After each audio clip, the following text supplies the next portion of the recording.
Google Transcribe is very easy to use. Our first step is to bring up the Google Translate app. Following that, we want to choose our input and output language.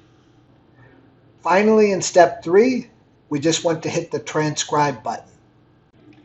So let's take a look at 2 examples. The first will be English to Spanish, and the second will be Spanish to English. There was once a little boy who lived down by the river.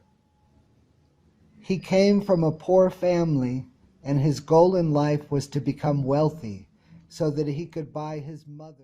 Yo estaba casado con una muchacha llamada Cecilia, y en una época en que había decidido abandonar todo lo que no me entusiasmaba, fuimos a vivir a Londres.